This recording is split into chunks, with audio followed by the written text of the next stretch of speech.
मणिपुर में राष्ट्रपति शासन लग चुका है। आज से तकरीबन 2 साल पहले कुकी और मैतेई समाज के बीच जो संघर्ष शुरू हुआ, उसमें 200 से ज्यादा लोगों ने अपनी जान गंवाई। इस हमले को लेकर के, इस हिंसा को लेकर के वहां के मुख्यमंत्री लगातार विपक्ष के निशाने पर एन बीरेन सिंह के इस्तीफे की मांग होती रही और आखिरकार 9 फरवरी को मणिपुर के मुख्यमंत्री एन बीरेन सिंह ने अपना इस्तीफा सौंप दिया। उसके बाद भारतीय जनता पार्टी ने संबित पात्रा को जिम्मेदारी दी कि वो नए मुख्यमंत्री की तलाश करें, लेकिन नए मुख्यमंत्री को लेकर सहमति नहीं बन पाई। उसके बाद प्रदेश में राष्ट्रपति शासन लग गया। आखिर राष्ट्रपति शासन क्या होता है, कैसे लगता है और कौन लगाता है, चलिए आपको इस रिपोर्ट में बताते हैं। सबसे पहले आपको बताते हैं कि आखिर राष्ट्रपति शासन लगता कैसे है। दरअसल संविधान के अनुच्छेद 356 के मुताबिक जब किसी राज्य में राष्ट्रपति शासन लगाया जाता है तो केंद्र सरकार का शासन वहां सीधे तौर पर प्रभावी हो जाता है। वही राज्य विधानसभा का काम भी सीधे संसद के अंतर्गत आ जाता है। इस दौरान सरकार और शासन संबंधी तमाम कामों को राष्ट्रपति के जरिए केंद्र सरकार देखती है। हालांकि राज्य का हाईकोर्ट इसमें शामिल नहीं होता है। जब राष्ट्रपति के पास राज्यपाल रिपोर्ट भेजते हैं कि मौजूदा सरकार संविधान के तहत काम करने में असफल साबित हो रही है और राष्ट्रपति इस रिपोर्ट से सहमत होते हैं, तो संबंधित राज्य में राष्ट्रपति शासन लग जाता है। अब आपको बताते हैं कि आखिर राष्ट्रपति शासन लगाने का अधिकार किसके पास होता है। आपको बता दें, राष्ट्रपति शासन की घोषणा शुरुआत में 2 महीने के लिए की जाती है। इस अवधि के समाप्त होने से पहले लोकसभा और राज्यसभा इसे आगे लागू करने के लिए मंजूरी ले ली जाती है।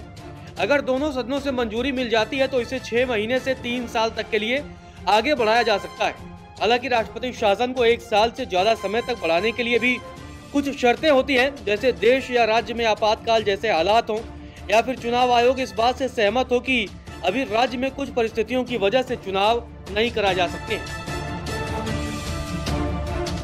अब एक बड़ा सवाल यह भी है कि आखिर किन परिस्थितियों में राष्ट्रपति शासन लगता है। तो आपको बता दें, अगर राष्ट्रपति को लगता है कि ऐसी स्थिति उत्पन्न हो गई है जिसमें राज्य की सरकार संविधान के प्रावधानों के अनुसार नहीं चलती है, तो राष्ट्रपति शासन लग जाता है।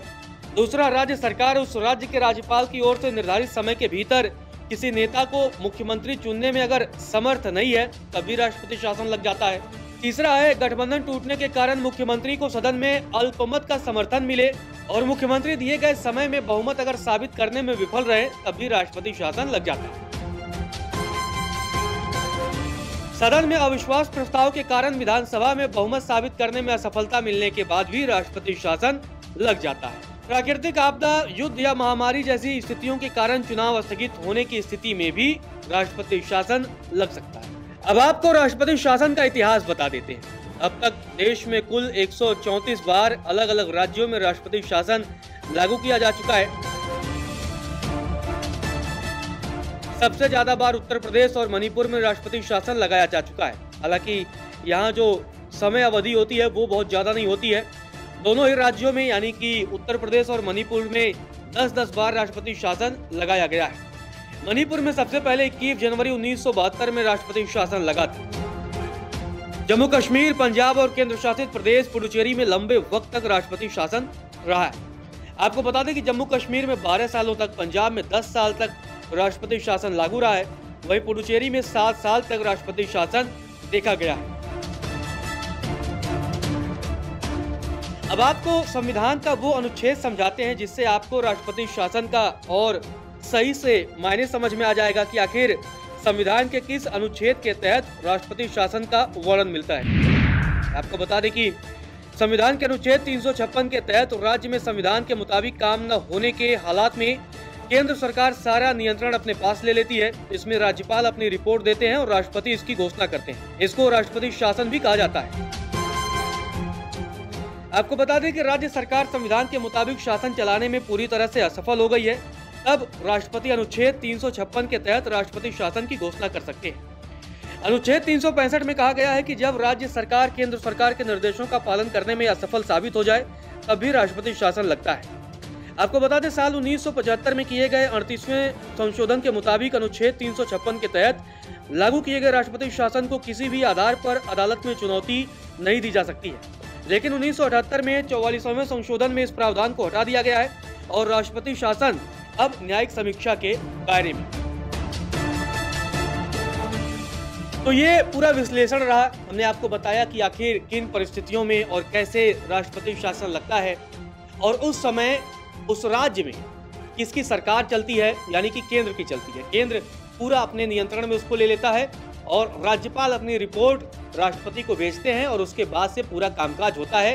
राज्य की सरकार को वहां बर्खास्त कर दिया जाता है, यानी जो राज्य की विधानसभा है उसके पास अपनी कोई उस समय शक्ति नहीं होती है।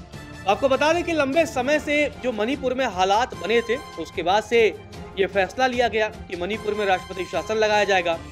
और अब विपक्षी दल केंद्र सरकार पर लगातार हमला बोल रहे हैं कि आखिर आपने मणिपुर में राष्ट्रपति शासन कैसे लगा दिया गया।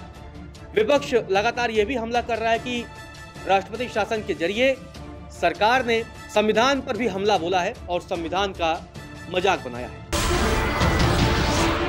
नमस्कार, मैं हूं मानक गुप्ता। अगर आपको हमारा ये वीडियो पसंद आया हो तो इसे लाइक और शेयर जरूर करें और हाँ, हमें सब्सक्राइब और फॉलो करना ना भूलें ताकि आप देश और दुनिया की कोई खबर मिस ना करें। तो जुड़े रहिए हमारे साथ और देखते रहिए News 24।